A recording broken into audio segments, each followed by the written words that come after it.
Hi, everybody. It's Pete Oliver. Welcome to the Emerge on Purpose podcast.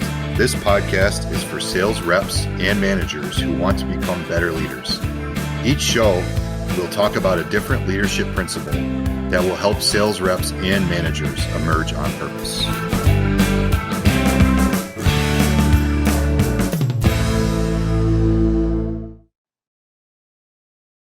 Roderick and I share a similar passion, I think. We both enjoy helping salespeople become successful. Weirdly enough, I think maybe there might be something there we can get into when it comes to coaching people, coaching athletes. And then some of those similarities between coaching athletes and coaching sales folks and what that is. So Roderick, if you don't mind, could you introduce yourself for us? Sure. Roderick Jefferson. I'm the CEO of Roderick Jefferson and Associates. We're a consulting company helping small to mid-sized companies to do that very thing. How do we accelerate speed to revenue? How do we help increase productivity? And ultimately, how do we make you and your teams more productive? And I'm glad that you said that about the coaching piece, because it's literally why I started coaching athletics, was because of what I had received and also was doing professionally. And there's a direct correlation and a symbiotic relationship. It's how do I deal with other teammates? How do I handle winning and losing? How do I constantly improve by practicing? And I think that old adage of you don't win championships on the field or on the ice or on the court, you win it in practice. And I think the same thing happens with sales. It's all about preparation. Would Allen Iverson be a good salesperson or no? I think AI could probably sell salt to the sea. And he didn't like practice, though. No question. He didn't like practice. He didn't like practice, but what he did do was he knew how to put his teammates in a position to make them the best in order to be successful. I agree with that. Okay. Let me just go with a hard question first. What is when it comes to assisting salespeople and helping them become successful, what's your biggest frustration with the process? I think that the hardest frustration for me is, and it's kind of a tool role. One is what the newbies, and that is you literally aren't teaching them as much as you're guiding and advising them and building relationships and building the credibility. What the older, and I'll call them the old salty dogs, right? It's, what can you teach me? I've done this forever. I've always won. And I always start with a simple question back to them. If that's the case, why are you still working? Instantly, it's kind of disarming. And you go, oh, I guess the world has changed. It's like, so have you been under a rock for the last couple of years through this whole little COVID thing? And, because we're at a point of what I call next normal. It's not a new normal, because new to me infers that it goes back to something we can lean on that we've seen before. We are in complete barren space right now where we're kind of making it up along the way. And I think honestly, as a sales enablement professional, I think the best thing to happen to enablement and sales as a whole, if there's one great thing that came out of COVID, it's we're forced to get comfortable with being uncomfortable, because the way that we used to do things doesn't even exist anymore. More or less will it work. Yeah, I'm guessing you partially anyway, you're referring to virtual selling. Absolutely. And how that it's virtual changed the game basically overnight. It changed everything, right? And with that piece, I think there were kind of, four things that happened, right? One is a new way of building rapport. Before we could talk about, oh, this is what's in your office, or we've got commonality, or we play golf, or we could do happy hours. Can't do that anymore. So you have to figure out a new way to build rapport. The other piece is building literally a virtual community. You don't have the water cooler talk anymore. You can't just pop by someone's office or by their cube and say, hey, I've got a da-da-da-da-da. Now what it forced us to do was say, what's working, best practices, what's not working from you, but tell me the why behind that piece, right? The next piece was we have all been on Teams or Zoom or whatever it may be. And I think we're all fighting virtual fatigue. So how do you come off as fresh and excited and engaged and keep these people, engaged and also edutained, if you will, virtually? And then the final piece was the level of customer service, regardless of the delivery vehicle, whether it's face-to-face, whether it's virtual, whether it's over the phone. The level of customer service could not drop. There's still an expectation that you're going to be at a high peak and level to be able to help me either increase productivity and efficiency, mitigate pain, and be able to do it virtually. That was a tough one. And it is still tough for some. Let me ask you this. So like, remember, I can go back in the Wayback Machine. Let's go back 3-5 years, something like that. And you had the reps that were saying, man, I'm sick of getting on the planes. I'm sick of traveling all the time and having to put on the suit and go see these people. Those are the same people that were complaining about Zoom. Oh yeah. I just think it's the latest excuse. It's just something to complain about, right? Yeah. Yeah, it's funny. The ones that can look internal and have some self-accountability and can change. Sandler talks a lot about the difference between campers and climbers. And it's what I would say. I like what you say. Well, why are you still working? What I would say. Sometimes I'll say this out loud and sometimes I'll just think it. I'm wondering, do you have 1 year of experience, 10 years in a row, or do you actually have 10 years of experience? Like, which is it? And it's obviously they become hostages in the enablement world because they'd rather just do what they did yesterday. And that's not a good client for either you or I don't think. No, not at all. Because to the point earlier, the way we used to do it, it doesn't even exist anymore. More or less, will it be successful? No, this little, I don't know what you would call it, this transition period that we just went through. I'm interested I actually wonder how much more dramatic the AI transition period is going to be versus the virtual transition period we just went through. Do you have any thoughts on that? I think it's actually going to be harder. But I think at the end of the day, it'll probably create more productivity.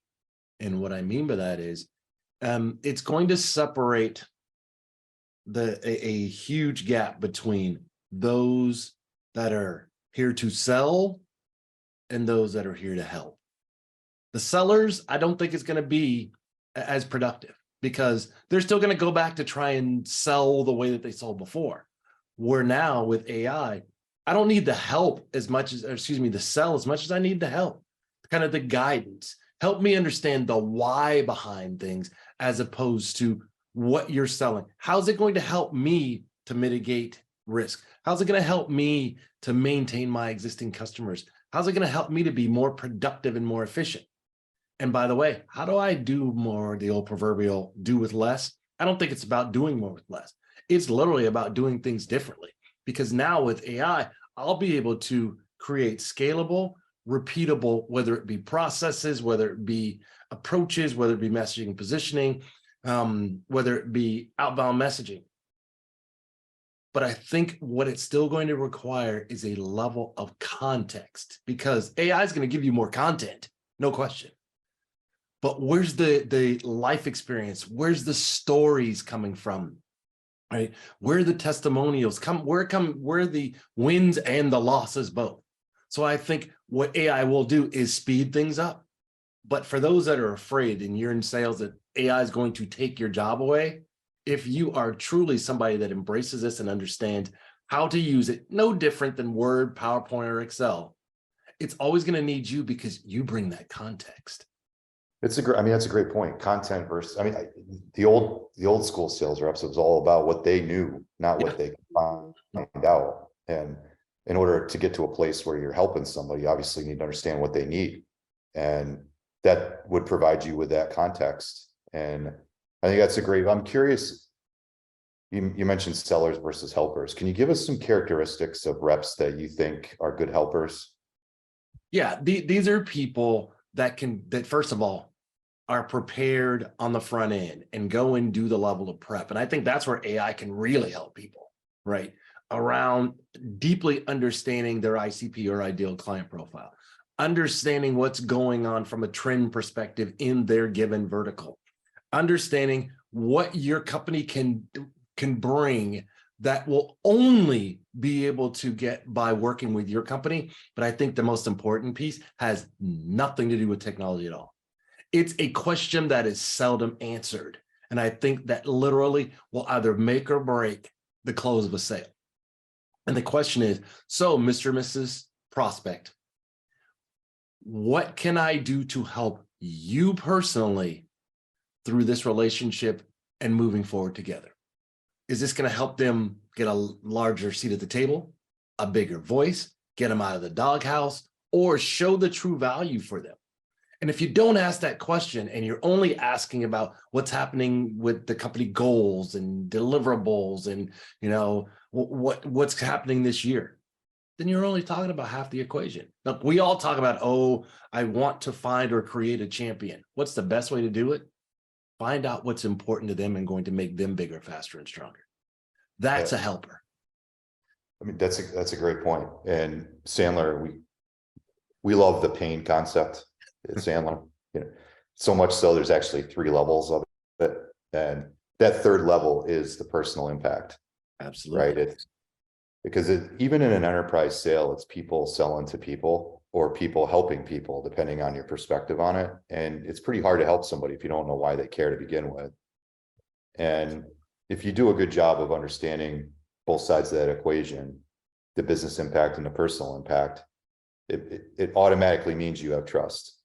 Yeah. And it automatically means you care too, because you didn't just blow through and start presenting to somebody, right? So. Well, I think there's another piece of this, Pete, and it's kind of a 3-part piece.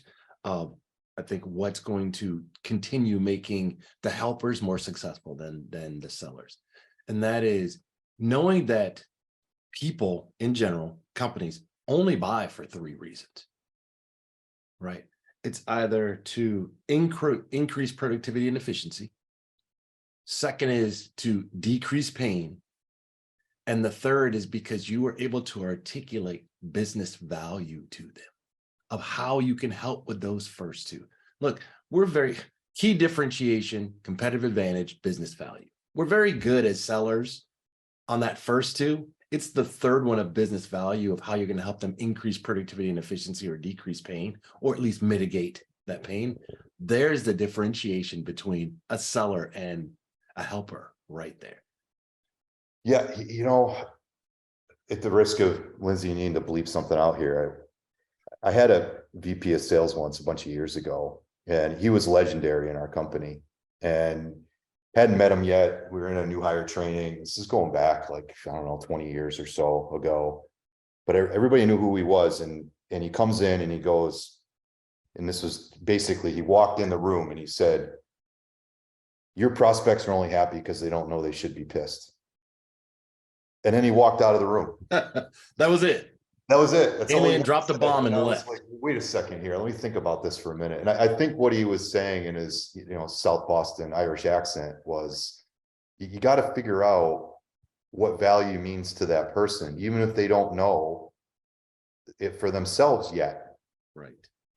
And if you can't discern what their current state is, then you're never going to get to that gap, which is going to create the value. And it's a great way to look at it. You're either going to save them money, they're going to increase productivity, or they're going to find incremental value somehow. I think that's right on the money. It's awesome. Thank you. It's awesome. Hey, here's one that I find interesting. A lot of sales leaders we work with, they'll say, "Yeah, we just want to find an athlete. We want to get an athlete on the team," and that's part of who they're looking for in the talent pool. And I don't necessarily disagree, but why do they say that? Like, what is it? What are those intangibles that come from being an athlete that translate well to sales? I think it's first and foremost competitive, and that most athletes, we hate losing more than we love winning, right? The other piece is the whole team concept of not being, oddly enough, a lone wolf. But if you've got that athlete, you're usually grabbing someone that was top of their game, that was willing to put in the work. Again, back to Championships come from practice, not from games. I think the other piece is dealing with adversity, right? And another piece is, as an athlete, especially college, you've got to figure out how to balance things, right? You've got class, you've got study hall, you've got practice, you've got games, you've got travel. Today, you've got all of your promotions for NILs, all those things. And if you can figure out how to balance that, because that's really what, helping comes down to, and that is sales, of helping to balance out and bringing the right play at the right time to bring it back together. So really what they're saying when these leaders say they want somebody that's competitive, they want somebody that can overcome adversity, they want somebody that can balance things, that can work hard on and off the field. All of those intangibles could create somebody that has the work ethic needed to succeed at anything, right? I would agree. Now, let me flip the script on that. I also think that sometimes they are the worst people to hire. And the reason is, there's an expectation that, as I said earlier, that I keep doing things the way I've done and I'm going to be successful, because I've never really failed, right? I've had small bumps in the road, but we all know that sales is, how do you handle adversity when things aren't going well, right? When you don't have anything to put up on the board, when your funnel starts to get thin and light, what am I doing now? And how do I continually do qualification throughout the entire life cycle of a conversation? How do I learn? Because as an athlete, we learn how to give a presentation. We know how to talk to the media, say the right things, don't be a PR nightmare. Selling is not about giving a presentation. It's literally about having a conversation. That means I have to understand the person, what's important to them, what do I bring, how do I show the how, the what, and the why of what we bring. How do I stay away from, when I've always been a product as an athlete, how do I stay away from talking about my products? Not the products, not the platforms, none of that. How do I literally talk about what's important to them and show that we have something that can help them that no one else can help you with on that level? And that's why I keep going back to that word, helpers, right? Sure, it's sales, I get that part, but it's literally about the approach to it. Because in sports, literally, we always say, okay, I love being part of a team, which is great. But at the end of the day, if each one of those individuals on the team don't do what they need to do, the team fails. Now, if you're an athlete, a high profile athlete, you're always the one that carries this on your back. So you revel in being the go-to. You revel in, I hit the three-pointer at the bucket and we at the buzzer and we won by one. When you get to sales, you can't do that by yourself. That old adage of no one wins alone, but everybody wins together, is what it should shift to. And I think that's where we're going now, future forward. Yeah, I think in my experience with that, if they're in it for the lights, like the Friday night lights, that's not necessarily going to translate well, because there's a lot of downtime in selling where the lights aren't on.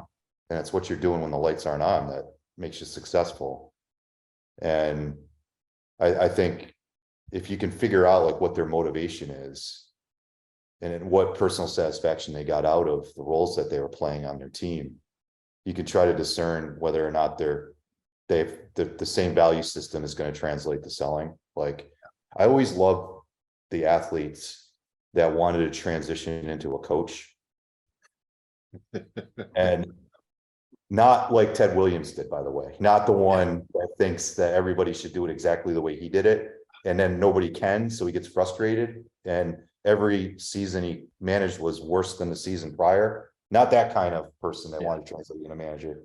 Talking about like I don't know. Well, he's in the news right now, so he came to mind. But the Phil Jackson thing, where he wasn't the greatest player on the team, but he could learn and keep his mouth shut and he get the best out of people, you know. I've realized over the years as an enablement professional that most of the time, moving your rock star is the worst thing you can do to turn them into a manager. And the reason is, for that word. They become managers. They've only managed their patch. They've only managed their own funnel. They've never hired, fired. They never had the difficult conversations. And two things happened. One, you just left a patch vulnerable now where your rock star was. And the other piece is I put them in a position where I'm setting them up to fail. Hey, back to the sports analogy for a moment. Some of the best players in the history of the NBA were the worst coaches possible. Magic, Isaiah, Jordan, Bird. And it's for a simple reason. They assume that by osmosis, people are going to be able to do what they did the way they did it. No, they're on a different level. The same thing happens in sales. When you've got that absolute rock star and now they've got a team, you know what they start doing? Trying to teach people to regurgitate and replicate what they did, because that's all they know how to do is that piece. Instead, that's why I'm a big believer in grooming folks that are some rock stars and a mix of the people that are burgeoning and have the opportunity to be a great coach and a sales leader, and teach them what it means to lead, not just to manage. You know, it's a great point. I'm interested in your perspective on the difference between a manager and a leader. I think a manager wants to show how they did it and why you should do it that way. And a leader says, here's what I've seen work and not work. Show me another way to do it. And with a leader, for me, I think what I've learned over my history as far as there is a single 3-part question that separates managers from leaders. And it's pretty basic, right? And the question is this, and I used to start every one of my one-on-ones, my team meetings, etc., with a single 3-part question. Do you want me to listen? Do you want me to coach? Or do you want me to fix? And what that does is 2 things. One, first of all, as leaders, we're natural fixers. Most of the time, that's not what the person needs. Sometimes they need to just get it out of their head, right? Or bounce this off of me, walk me through this thing, teach me something. The other thing it does is it tells the other individual that this is all about their time and it's all about you. And then the third piece is what you're doing is literally modeling the positive behavior for your team and your sellers that you want them to now go out and do with prospects and customers. I'm curious, those 3 questions, like which one are you hoping they don't say? I don't actually go in hoping they say any of them. I want them to be able to say, this is your time. Do you need me to just listen so you can get it out of your head and make sure it doesn't sound crazy? Do you want me to coach because I've done this several times and I can show you how I've things work and not work? Or I want me to fix because you've tried everything you know how to do. Just tell me how to go do it. So it really comes down to that individual and what they need. And there's the leader. They're focused on what their people need. Managers are focused on what they want their people to do. Okay. I would hope that it wasn't always fixed, personally. Oh, I hope it's not always fixed. Yeah. It's occasionally fixed, giddy up. But if it's like always fixed, it's like, that's a different level of conversation now, if it's always fixed. Right. Is it learned helplessness going on? Is there a lack of confidence? Are they just lazy? Like, well, then I think as a coach, as a leader, it gives you an opportunity to see that pattern, to your point. If it's always fixed, if it's fixed 2, 3, 4 times, you go stop for a second. Let's have a conversation. Tell me what you've tried to do before you came to me with this. Good. Tell me what has worked and not worked. If you had to do it again, how would you do this different? And I think as leaders, we've learned enough to know most people could fix things on their own.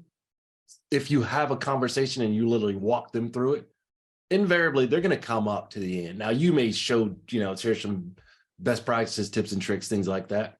But for the most part, they're going to go, oh, wait a minute, light bulb moment.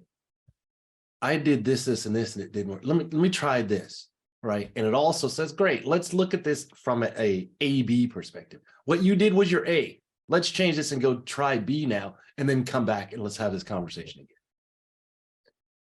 Yeah, and I'd be interested to know too, like, if they just last weekend, my daughter, she's into baking now. She loves to bake. She's 11, loves to bake. That And could be a good or a bad thing. If she's a good baker, that may be a problem. Yeah, exactly, exactly. But she was trying to, it sounds kind of simple, but she's like, Daddy, how do I change the grates on the oven? Because I want to be able to put 2 in and not 1. Mhm. I go, do you have and I didn't answer her. I'm like, well, do you think you can figure it out? She's like, I don't know, I can try. And then she figured it out. So what's that? That to me, is that a fixer or is that a coacher? No, I think it was a coaching. And There you the go. reason I say that is what you did was gave her a thought and to look at this from a different set of lenses. Go back and look at that, the grate differently now, right? Knowing what you know about, even if it's a minimal amount about ovens, clearly you know there's another way to do it. But it was easier for you to come to me and tell you how to do it. But here's the thing. Are you really going to learn from me? Or the next time you have that, are you going to remember what I told you? Or are you going to remember what you did to change it? That's Yeah. coaching.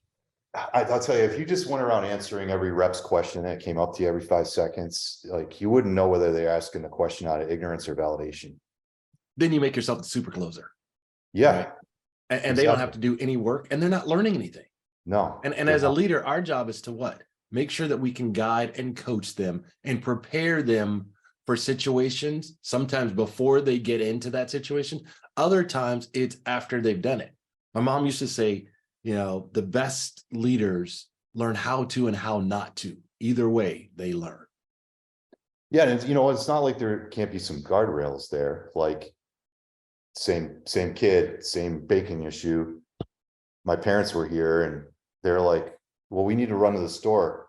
I'm like, that's fine. Go ahead. Just leave her there with a hot oven on by herself. I'm fine with that. The wife, not so much. She set a guardrail there. And she said, no, we're not doing that. So there are some supervisory roles for managers that make sense. Absolutely. Right. But yeah, that's awesome. That's the fixed part. Don't do that or you will blow the house up. Nice. That's a good fix. Yeah, that's every once in a while you can fix that situation. That'd be a good thing. Okay. So last question, kind of running out of time here. It was a fun conversation.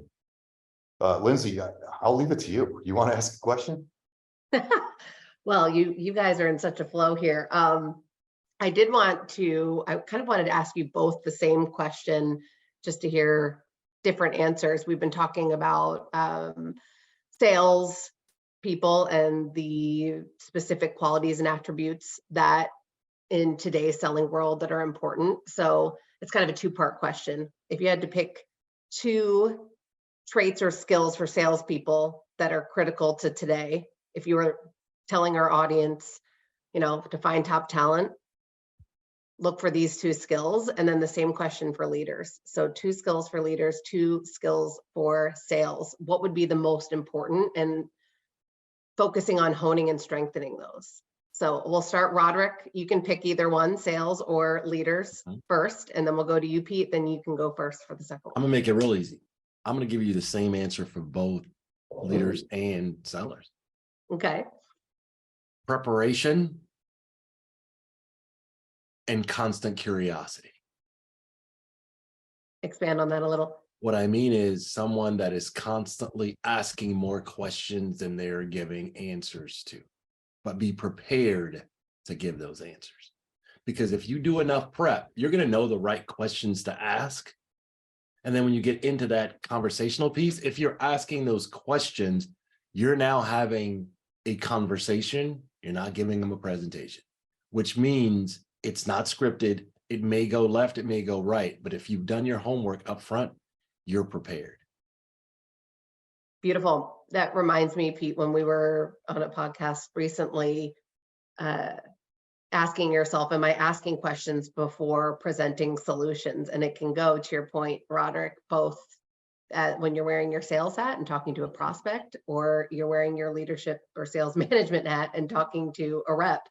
It fits in both. So, and I think what that last piece does is it teaches sellers, whether it's newbies or a reminder for our legacy sellers, that you should be focused on qualification constantly. And that's qualing in as well as qualing out, because things change all the time.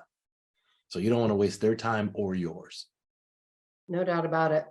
Beautiful. Pete, so same question goes to you. Oh, well, for reps, by the way, great answers. I love those answers. Thank you. That especially for the rep one,